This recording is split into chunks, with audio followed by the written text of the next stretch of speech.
L'humanité chemine vers la fin. Tout ce qui arrive, personne ne peut le prévoir. Des cauchemars qui deviennent des réalités. À chaque heure, à chaque minute, de plus en plus de personnes sont victimes d'atrocités partout dans le monde. Des attentats terroristes tuent et blessent des centaines de personnes innocentes tous les jours.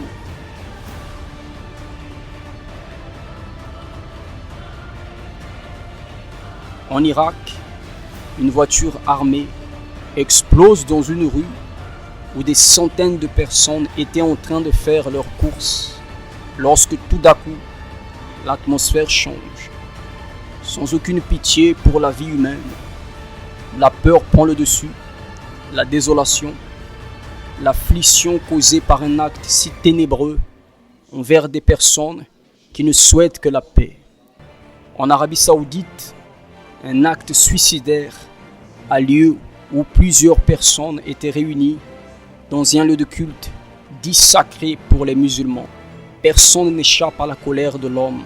Personne ne peut se considérer sain et sauf face à la prépotence des leaders mondiaux hautement armés, qui n'ont aucun sentiment de fraternité, au contraire, qui n'ont qu'une envie, celle d'exterminer tout ce qui s'oppose à leur manière de gouverner. Mais ce ne sont pas seulement des actes terroristes qui arrivent. Cette semaine au Portugal, une dispute entre un homme et sa femme s'est terminée par un grave accident. L'homme a tiré sur la tête de son propre fils, qui avait seulement 8 ans. Le père qui devait être la garantie de la protection de la famille, qui devait être l'exemple, devient un ennemi. Une personne extrêmement sordide. 3 sœurs qui avaient déjà été rejetées par leur famille biologique ont été victimes d'abus de la part de leur père adoptif, un autre père. Une fois de plus, un scénario macabre, une véritable aberration arrive tout près de nous.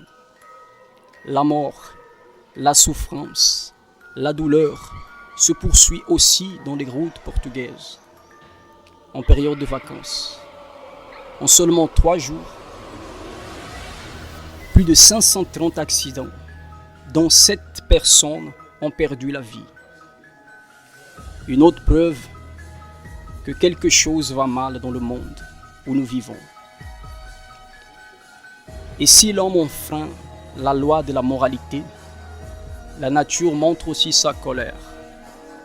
En Chine, plus de 100 personnes ont perdu la vie et d'autres ont tout perdu dans les inondations, d'un moment à l'autre.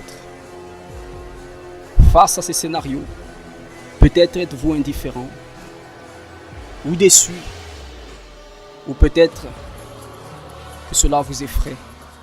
Mais avez-vous encore de doutes par rapport au fait que nous cheminons à grands pas vers la fin?